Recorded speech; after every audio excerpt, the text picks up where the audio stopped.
माऊली तुमच्या पाठीशी कोण आहेत? माऊली म्हणतात, श्री गुरु सारिखा असता पाठी राखा, इतरांचा लेखा कोण करी. कसं माऊली? राजयाची कांता काय भीक मागे, मनाची या जोगे सिद्धी पावे. राजाच्या बायकोला भीक मागण्याची गरज असते? मनामध्ये जे येईल ते तिला मिळत असेल, ते मिळतं तिला. कोणीतरी प्रश्न काढला, माऊली पटत नाही हो, राजाच्या बायकोला भीक मागण्याची गरज नाही असं म्हटलं तर माऊलींच्या ह्या चरणाला अपवाद म्हणून एक उदाहरण द्यावं लागेल. हरिश्चंद्र तारा राणी, वाहे डोंबा घरी पाणी.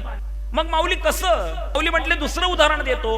कल्पतरू तळवटी जो कोणी बैसला, काय उणे त्याला सांगा जोजे. काय वाणी त्याला सांगा जोजे, अथवा काय उणे त्याला सांगा. कल्पतरूच्या झाडाखाली जो बसलाय त्याला कसली कमतरता असते का?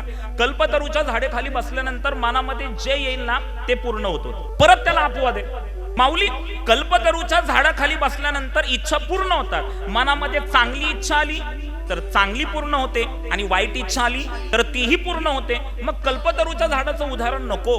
माऊली गुरु कृपेचं उदाहरण द्यायचं असेल तर तुमच्या जीवनातलं उदाहरण द्या. माऊली म्हणतात, अरे जाऊ द्या, राजाच्या बायकोचं उदाहरण सोडून द्या, कल्पतरूच्या झाडाखाली बसलेल्या माणसाचं उदाहरण सोडून द्या.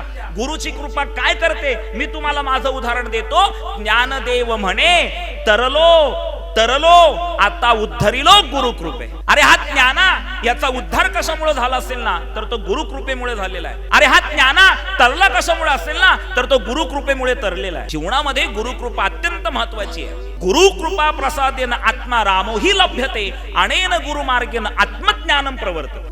आत्मज्ञानाची प्राप्ती गुरु कृपेशिवाय नाहीये.